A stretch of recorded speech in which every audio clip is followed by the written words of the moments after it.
प्रकाश का महापर्व दीपावली है आज, और आज महालक्ष्मी की धूमधाम से पूजा अर्चना की जाएगी। आतिशबाजियों का दौर चलेगा। जैसा कि मैंने कहा कि दीपावली प्रकाश का महापर्व, ये पर्व कार्तिक मास की कृष्ण पक्ष की अमावस्या को मनाया जाता है और माना जाता है कि भगवान राम इस दिन 14 वर्ष का वनवास खत्म कर वापस अयोध्या लौटे थे। और इसी खुशी में अयोध्या वासियों ने अमावस की रात में भी दिए जलाकर जो है उनका भव्य स्वागत किया था। अमावस की काली रात को इस दीपोत्सव ने इतना प्रकाशमान कर दिया था कि आज भी उसको लेकर दीपावली मनाई जाती है। एक और मान्यता है कि दीपावली पर मां लक्ष्मी जी का प्राकट्य हुआ था और इस कारण से महालक्ष्मी पूजन का भी विशेष महत्व होता है। तो दीपावली कैसे मनाई जाए और क्या मुहूर्त है आज पूजा को लेकर, इस विषय में ज्यादा जानकारी के लिए हम इंदौर से जुड़ने जा रहे हैं हमारे सहयोगी प्रवीण सावंत जी के साथ। प्रवीण जी, आपसे जानना चाहेंगे इस वक्त आप कहां पर मौजूद है, किस तरह का माहौल अगर बात की जाए तो देखने को मिल रहा है,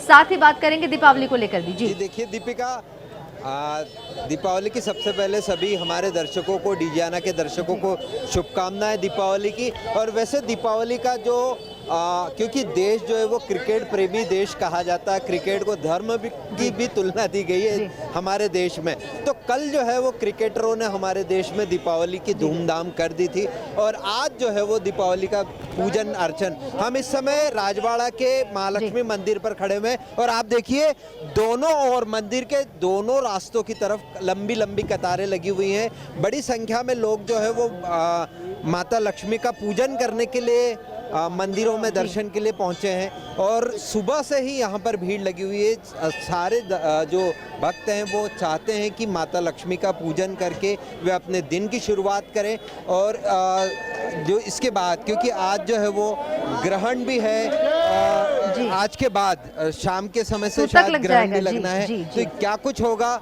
हाँ क्या कुछ होगा, किस तरह से होगा, इस पर हमारे साथ चर्चा करने के लिए पंडित गोपाल पुजारी भी मौजूद हैं और हम देखेंगे कि क्या किस तरीके से पूजन अर्चन। और आप देखिए माता लक्ष्मी के मंदिर पर भारी भीड़ लगी हुई है। आप देखिए कि भक्तों का तांता लगा हुआ है। सुबह से ही भक्त जो है वो मंदिर में पहुंचे हैं, दर्शन कर रहे हैं, माता लक्ष्मी का पूजन कर रहे हैं और वे चाहते हैं कि माता लक्ष्मी का पूजन करके उन्हें वे सारी उनकी मनोकामनाएं पूर्ण हो, ताकि जो है वो वे अपने दिन की शुरुआत माता लक्ष्मी के साथ कर सकें और पूजन अर्चन कर शाम को घर पर जो है वो दीप पर्व का अपना पूजन और अर्चन करें। इस समय हमारे साथ आप देखिए पूरी जो भक्त हैं वे एक झलक पाना चाहते हैं माता लक्ष्मी की।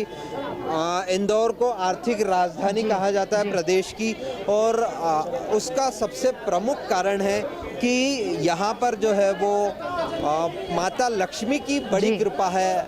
आर्थिक राजधानी पर माता लक्ष्मी की और राजवाड़ा स्थित महालक्ष्मी का जो मंदिर है, प्राचीन मंदिर है, कई वर्षों पुराना मंदिर है। देवी अहिल्याबाई होलकर के पूर्व से जो है वो उसको स्थापित किया गया मंदिर है। और यहाँ पर हम देखेंगे कि जिस तरीके से भक्तों का यहाँ पर आस्था है मंदिर में, क्योंकि वे चाहते हैं, आम दिनों में तो यहाँ माँ लक्ष्मी की पूजन और अर्चन होता ही है, लेकिन आज के दिन विशेष पूजन किया जाता है। विशेष जो है वो यहाँ पर कई लोग जो है वो अपने जो माता जी का श्रृंगार भी चढ़ाते हैं, माता जी की पूजा करते हैं। वो गोद भराई जैसी भी जो है वो उस तरीके से भी पूजन अर्चन किया जाता है। विशेष क्योंकि ये शासकीय मंदिर में से एक है, शासकीय मंदिर जो है वो उसके हिसाब से। अब हम गोपाल पुजारी जी हमारे साथ मौजूद हैं, हम उनसे जानेंगे कि किस तरह के क्या क्या मुहूर्त है, क्या मुहूर्त है पूजन के, और आज जो है वो पूजन को लेकर किस तरह की व्यवस्थाएं की गई है। गोपाल जी, महालक्ष्मी जी का पूजन है, हम देखेंगे कि सूतक भी लगने वाला है, किस तरह से पूजन के मुहूर्त है। आज दीपावली की सबको पहले मंगल शुभकामनाएं। आज प्रातःकाल से 6:30 बजे से ही मुहूर्त शुरू हो गया है पूजन का, जो लगभग 10:43 तक रहेगा। उसके बाद में आपका कुंभ लग्न, जो आपका जो अभिजीत मुहूर्त शुरू हो जाएगा, 11:48 से 12:40 के लगभग आपका अभिजीत मुहूर्त शुरू हो जाएगा। अभिजीत मुहूर्त के तुरंत बाद में दोपहर 2 बजे से भी पूजन है।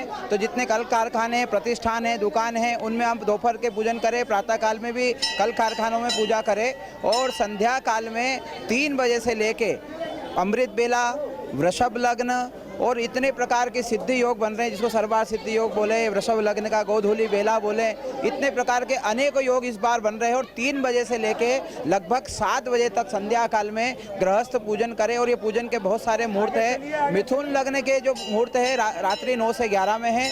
और मध्य रात्रि में जो शिव लग्न की जो लोग पूजा करते हैं, तो शिव लग्न रात्रि में आपकी लगभग 1:55 से लेके 3:30 बजे तक है। और सूतक की अगर हम बात करें तो सूतक जो ग्रहण का दूसरे दिन लगेगा, मतलब दूसरे दिन 25 तारीख को ग्रहण है, इसके कारण 24 तारीख की रात को और 25 तारीख के प्रातः काल में 4:44 से ग्रहण का सूतक लग जाएगा। तो इसलिए दूसरे दिन मंदिर के पट बंद रहेंगे। लेकिन आज का दिन भगवती महालक्ष्मी का पूजन के लिए दिन भर मुहूर्त है। और ये कहते हैं कि पर्वदा एक पर्व होता है। धन त्रयोदशी से लेके अपने भाई दूज तक एक पर्वदा होता है। तो जिस दिन भी पूजन करे, समय पे पूजन करे, त्रयोदशी से लेके अमावस्या तक जो पूजा करने का जो विधान है, वो किसी समय भी पूजा कर सकता है। महालक्ष्मी हमेशा प्रसन्न होते हैं। माता कभी कुमाता नहीं होती है। भावो ही विद्यते देव, भावना से पूजन करे।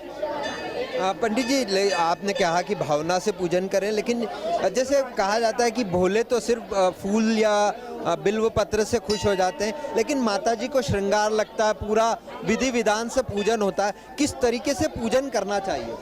भगवती जो है महालक्ष्मी को अष्ट विधि से पूजा की जाती है। अष्ट महालक्ष्मी के रूप में भी यहाँ पर पूजा की जाती है। गणेश जी के साथ में भगवती लक्ष्मी को कमल का फूल चढ़ाया जाता है, कमल गट्टे की माला भी अर्पित की जाती है, कमल का पुष्प अर्पित किया जाता है, गुलाब की माला या इत्र है, अपने गंध, अक्षत, पुष्प, धूप, दीप, नैवेद्य, दक्षिणा, प्रदक्षिणा करते हुए श्रृंगार की सामग्री चढ़ाई जाती है, सुहाग की सामग्री चढ़ाई जाती है और कुमकुम हल्दी से भगवती का अर्चन भी होता है। कुछ लोग केसर से भी अर्चन करते हैं। तो कुल मिलाकर भगवती का जो आराधन है, पूजन है, पंचोपचार विधि से करते हैं, षोडशोपचार विधि से किया जाता है, दशोपचार से भी किया जाता है और साथ में राजोपचार के लिए अलग प्रकार के स्वर्ण अलंकार है, रत्नों से भी भगवती की आराधना की जाती है। पूजन के साथ अर्चन का भी महत्व है। तो भगवती की महालक्ष्मी लोग अर्चन करके भी कर सकते हैं, मंत्रों में श्री सूक्त के पाठ से कर सकते हैं, कनक धारा स्तोत्र का पाठ करके स्वर्ण से, रजत से और अलग अलग अलंकारों से भगवती का अर्चन करते हैं। जी दीपिका जी, कुछ जिस जानना तरीके से चाहती बताया, हैं? अलग अलग विधि से पूजन किया जा सकता है। मुहूर्त की बात की और सबसे महत्वपूर्ण बात जो कही है कि भाव से पूजना चाहिए। जैसा भाव होगा वैसी माँ की कृपा होगी। कई सारी चीज़ें उन्होंने बताई हैं, विधियाँ बताई हैं, मुहूर्त बताए हैं, लेकिन ये हमने जाना कि हमें दीपावली पर क्या करना चाहिए, लेकिन क्या नहीं करना चाहिए, क्योंकि दीपावली सबसे बड़ा त्यौहार माना जाता है सनातन धर्म में अगर बात की जाए तो। और माता लक्ष्मी की कृपा जीवन जीने के लिए बहुत ज़रूरी है, माता महालक्ष्मी की कृपा। तो क्या ऐसी चीज़ें हैं जिनका हमें ध्यान रखना चाहिए दीपावली के समय पर? जी बिल्कुल, पूजन की विधि और ये मुहूर्त तो आपने बताया, लेकिन क्या ध्यान रखना चाहिए हमको पूजन के दौरान? पूजन के दौरान मुख्य रूप से शुद्ध वस्त्र धारण करें, मन को, वचन को, कर्म, मन, वचन और कर्म तीनों से शुद्ध हो जाएं और अपने आप को जल का प्रोक्षण करके शुद्ध करें, केसर का तिलक लगाए, कुमकुम का तिलक लगाए और आचमन करने के बाद संकल्प लेना चाहिए। मन से संकल्प करें, क्योंकि बिना संकल्प के पूर्ण कर्म पूर्ण नहीं माना जाता है। तो मंत्रों से संकल्प ले, विचारों से संकल्प ले और भगवती के सामने संकल्प लेकर भगवान का पूजन करना चाहिए, भगवती लक्ष्मी का पूजन करना चाहिए। तो संकल्प करके पूजन करेंगे, क्षमा याचना करें, आरती करें और प्रदक्षिणा करें। उसके बाद भगवती को प्रार्थना करें और प्रसाद ग्रहण करें। उसके बाद तिजोरी का पूजन कर सकते हैं, अपने तुला मापक यंत्रों का पूजन कर सकते हैं, देली विनायक का पूजन करें, भगवती दीपमाली का, दीपों की दीपमाला बनाएं और उसमें चावल की धानी, अक्षत और उसमें अर्पित करें और उनको दीप जलाकर झाड़ू का पूजन करें। और इस प्रकार से भगवती महालक्ष्मी का पूजन करें और प्रार्थना करें कि भगवती महालक्ष्मी च विद्महे विष्णु पत्नीम च धीमहि तन्नो लक्ष्मीं प्रचोदयात्। भगवती लक्ष्मी हमें आगे की ओर प्रचोदयात करें, आगे प्रकाश की ओर बढ़ाएं। ऐसी भावना से भगवती की पूजा करें। लेकिन गुरुजी, ये देखा है कि इस तरीके से धन धान्य से भरपूर करने वाली ये लक्ष्मी जी की पूजा होती है, समृद्धि के लिए पूजन किया जाता है। तो क्या कुछ और विशेष पूजन के दौरान हमें करना चाहिए? भगवती की समृद्धि के लिए जो हम ज्वार का जो एक बाजरा का ज्वार का जो आता है वो भी उनको अर्पण करें। सिंगाड़े के जो फल है वो भी अर्पण करें। आंवला, बेर, इमली ये भी भगवती को चढ़ाई जाती है। तो इस प्रकार से सारी चीज़ें चढ़ाएं और जो प्रकृति के अनुसार जो प्रकृति के फल होते हैं उसके कहते हैं ना कि विष्णु पत्नी नमस्तुभ्यम पाद स्पर्श हमस्व। विष्णु की पत्नी भगवती लक्ष्मी है और इस धरती की मालकिन, धरती की अधिष्ठात्री देवी भी है। तो अच्छी नई नई फसलें भी भगवती को अर्पण करें, नए नए फल, नए नए पुष्प अर्पित करें, उससे भी भगवती प्रसन्न होगी और महालक्ष्मी का पूजन संपन्न होगा।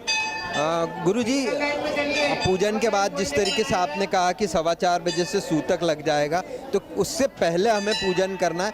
उसके सूतक लगने के बाद किन ध्यान रखना है हमें? जब ग्रहण का सूतक लगेगा 4:44 पे, तो उस समय आपको जप करना है, अपने गुरु मंत्र का जप करना है। श्री सूक्त का पाठ करें, पुरुष सूक्त का पाठ करें, अपने गुरु मंत्र का जाप करें या जो भी आप पाठ नियमित करते हैं उन पाठ के समय, उस ग्रहण काल के समय जो संध्या काल में ग्रहण रहेगा उस समय पाठ करें।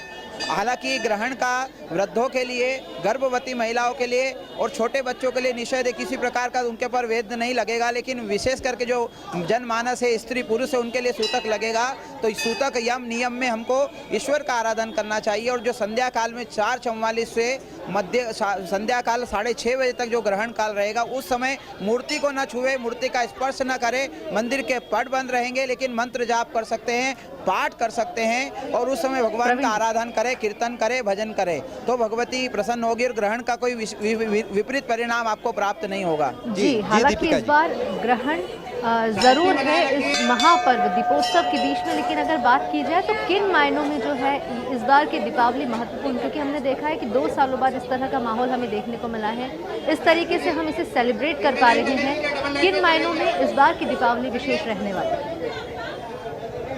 जी बिल्कुल, बहुत बढ़िया सवाल किया है दीपिका ने। 2 वर्षों से जो है वो कोरोना के चलते ये उत्साह उमंग हमें देखने को नहीं मिल रहा था। इस बार लोगों में उत्साह भी है।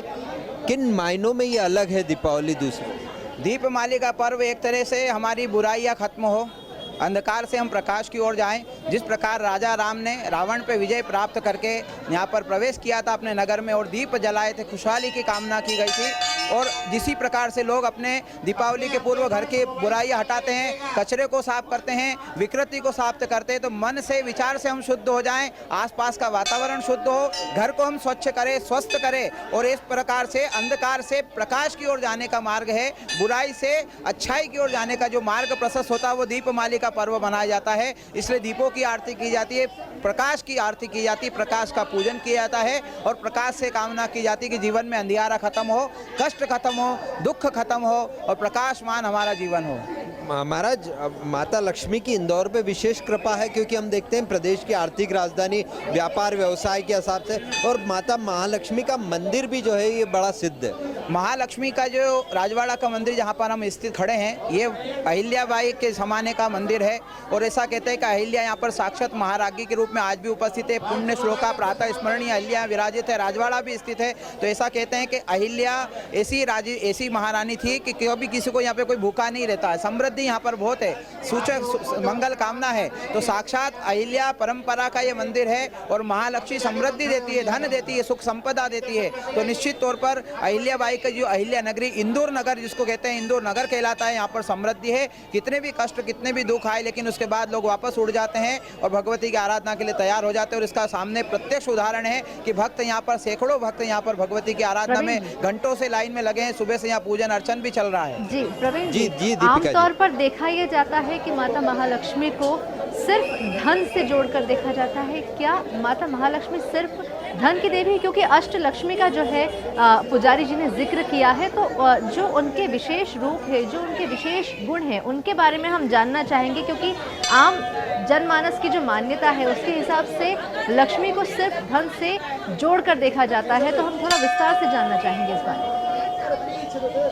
जी, माता लक्ष्मी को हमेशा सिर्फ धन से जोड़ के देखा जाता है कि तो क्या धन धान्य और समृद्धि की देवी है कि और? क्योंकि आपने जिस तरह का कहा अष्ट सिद्धि देवी का, देवी जो है शक्ति देती है, त्रिगुणात्मक शक्ति है। महाकाली, महालक्ष्मी और महासरस्वती।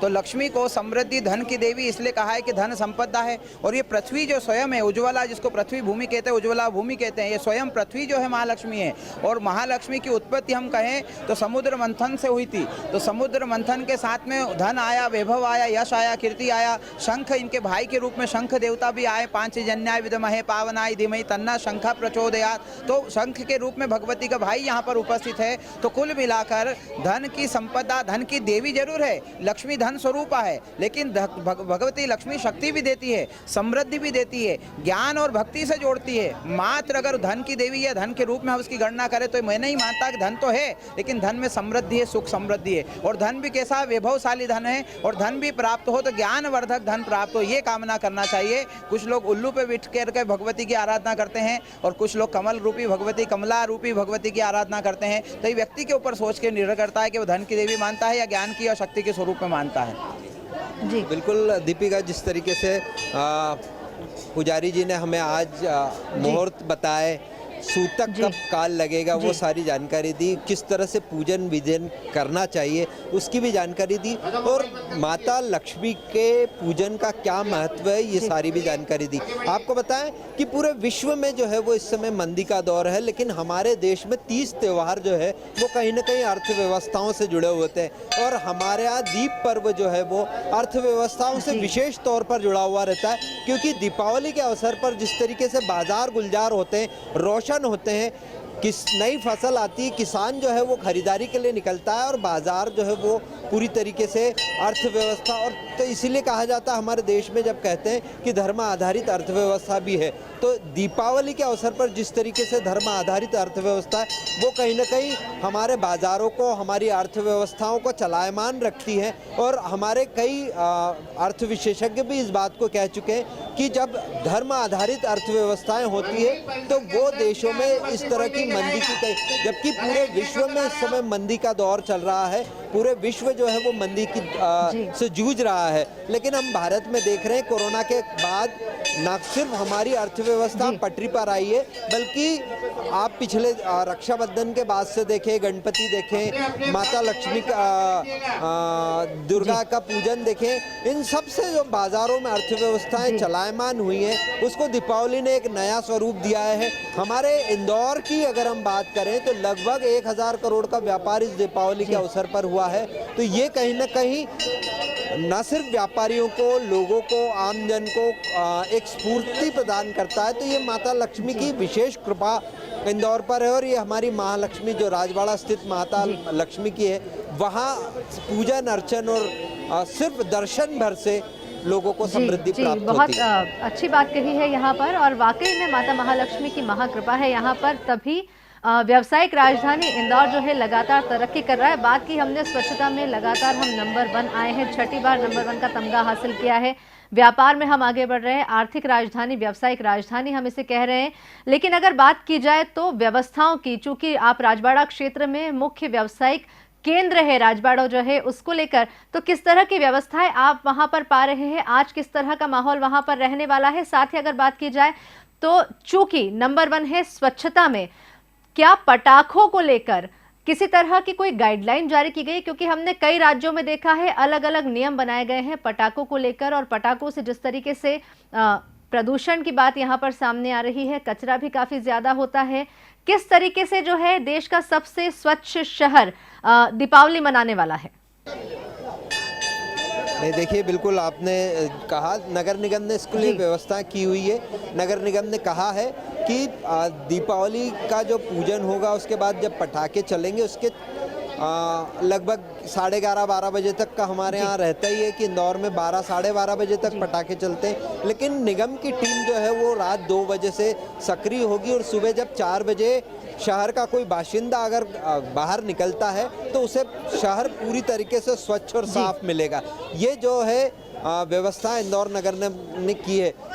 जहाँ तक आपने बात की कि राजवाड़ा क्षेत्र में किस तरह की व्यवस्था है, राजवाड़ा क्षेत्र पिछले 5 दिनों से नो व्हीकल जोन है, हालांकि फिर भी उसके बाद कुछ व्हीकल्स आ भी जाते हैं, आते भी हैं। तमाम व्यवस्थाएं दीपिका जी ध्वस्त हो जाती है जब त्यौहार का अवसर होता है, खासकर राजवाड़ा, जवार मार्ग, ये पूरा एरिया जो है वो पूरी तरीके से ध्वस्त हो जाता है। जो व्यवस्थाएं की जाती है, तमाम प्रयास जरूर किए जाते हैं, लेकिन जिस तरह का उत्साह उमंग त्योहारों को देखने में मिल रहा है इस समय इंदौर शहर में, वो कहीं ना कहीं व्यवस्थाएं, फिर भी पुलिस और प्रशासन द्वारा माकूल इंतज़ाम किए गए हैं। जगह जगह बैरिकेटिंग की गई है ताकि बड़े वाहन न आ पाए, दुपहिया वाहन और जो खरीदारी के लिए लोग पहुंच रहे हैं। आप देखिए, रात को 11:30 बजे से यहाँ पर बाजार सजना तय हो गए थे। हालांकि 3 दिन से बाजार सजे हुए हैं, लेकिन धानी, पताशे, खील और पूजन सामग्री के जो दुकानें लगती हैं वो रात को 11:30-12 बजे से लगना प्रारंभ हो गई थी। सुबह तक ये जो है वो गुलजार हुई। और अभी आप इस समय, जिस समय हम बात कर रहे हैं, इस समय पूरा राजवाड़ा क्षेत्र जो है वो खचाखच भरा हुआ है, वाहनों की गुत्थम गुत्था है, लोगों को चलने के लिए जगह नहीं है। तो ये महालक्ष्मी की कृपा ही है कि इस क्षेत्र, ये क्षेत्र के अलावा लोग जो है वो हमारा पूरा इंदौर जो है वो कहीं ना कहीं महालक्ष्मी की कृपा पर निर्भर है। और जिस तरीके से गोपाल जी ने बताया कि देवी अहिल्या जिन्होंने यहाँ पर शासन किया, वो चाहती थी कि उनके इसमें एक भी जो है वो भूखा ना सोए। तो ये वाकई में माँ अन्नपूर्णा और माँ लक्ष्मी दोनों की कृपा जो है वो इंदौर पर बनी हुई है। यहाँ आपसे अंतिम प्रश्न पूछेंगे कि जिस तरीके से हमने बात की कि सबसे स्वच्छ शहर इंदौर, और जिस तरीके से अब जो है लगातार जो है पैमाने बदल रहे हैं, इससे पहले हमने ज़मीन को साफ किया, कचरे का निपटान किया, उसके बाद हमने जल पर फोकस किया, और उसके बाद अगर बात की जाए तो अब हमारा जो पूरा ध्यान है हवा को शुद्ध करने पर है। और चूंकि हम पटाखों की बात कर रहे थे, कहीं ना कहीं प्रदूषण का कारण बनते हैं और 2 धड़े बढ़ चुके हैं इसको लेकर अगर कहा जाए तो। अलग अलग सोच रखने वाले व्यक्ति अलग अलग तरीके से, तो कहीं धूम धड़ाके से ये त्यौहार मनाने की बात कही जा रही है, कहीं इको फ्रेंडली मनाने की बात की जा रही है। इस त्यौहार को किस तरीके से, इस त्यौहार को मनाया जाए कि जो इंदौर की पहचान है फिर से एक अलग तरीके से सामने आए। नहीं, देखिए, वाकई आपने कहा कि वाटर प्लस, स्वच्छता के बाद वाटर प्लस पर हमने फोकस किया, और अब जो है वो एयर इंडेक्स, हमारा जो है वो एयर क्वालिटी इंडेक्स बेहतर करने की दिशा में काम कर रहे हैं। तो ऐसे में हो सकता है कि पटाखे कुछ प्रभावित करें, लेकिन देश हमारा 30 त्योहारों का देश है दीपिका जी, और इनमें वो प्रतिबंध नहीं लगाए जाने चाहिए जो इस समय, क्योंकि ये सिर्फ 30 त्योहार है और हमारे ही 30 त्योहार पर इस तरह की बातें सामने आती है। वाकई में होता है प्रदूषण, लेकिन उसके बाद हमारे पास कई और प्रयास है जिसके माध्यम से हम हमारी एयर इंडेक्स क्वालिटी को सुधार सकते हैं। ये एक दिन की बात है, उसके बाद हम इसको और बेहतर करने के प्रयास कर सकते हैं। और इंदौर ऐसा शहर है दीपिका जी कि जो एक बार ठान लेता है उसे वो पूरा करके रहता है। हमने स्वच्छता में करके दिखाया, वाटर प्लस में करके दिखाया, और आने वाले दिनों में हम एयर इंडेक्स क्वालिटी में भी करके दिखाएंगे। तो इसीलिए इस तरह के प्रतिबंध लगाने की बात जो है वो बेमानी है। 30 त्योहार पर हर प्रकार की छूट होनी चाहिए, और इस पर सरकारें या जिला प्रशासन ये तय न करें, आम जनता तय करे कि उन्हें किस तरीके से त्योहार मनाने हैं। बिल्कुल सही बात कही है आपने प्रवीण जी, हमसे जुड़ने के लिए धन्यवाद, और पुजारी जी का भी धन्यवाद जो हमें इतनी जानकारी साझा की है इस त्योहार को अच्छे से मनाने के लिए और माता लक्ष्मी की कृपा प्राप्त करने के लिए। धन्यवाद हमसे जुड़ने के लिए। तो ये इंदौर से जुड़े थे हमारे संवाददाता प्रवीण सावंत, जिन्होंने हमें जानकारी दी है। आज प्रकाश का महापर्व दीपावली है, 5 दिवसीय महापर्व दीपोत्सव धूमधाम से मनाया जा रहा है। आज जो है महालक्ष्मी, महासरस्वती और गणेश जी की धूमधाम से पूजा की जाएगी। रात को आतिशबाजियों का दौर चलेगा और पूरा शहर जो है, न सिर्फ पूरा शहर, न सिर्फ पूरा प्रदेश, बल्कि पूरा देश जो है प्रकाश से नहाया होगा और हर जगह दीपोत्सव धूमधाम से मनाया जाएगा। साथ ही मुहूर्त की बात की हमने, किन तरीकों से माता लक्ष्मी का पूजन करना है ताकि उनकी विशेष कृपा आपको प्राप्त हो, इसके बारे में भी आपसे जानकारी साझा की है। तो आपको बता दें कि मान्यता ये रही है, भगवान राम इस दिन 14 वर्ष का वनवास खत्म कर अयोध्या वापस लौटे थे। इसी खुशी में दीपोत्सव मनाया गया था। साथ ही दीपावली पर मां लक्ष्मी का प्राकट्य हुआ था। इसी कारण से दीपावली पर महालक्ष्मी के पूजन का विशेष महत्व माना जाता है। तो आप पर भी माता लक्ष्मी की विशेष कृपा बनी रहे, इसी कामना के साथ आपसे लेते हैं विदा। डीजीआनंद न्यूज़ पर खबरों का सिलसिला लगातार जारी है, बने रहिए हमारे साथ।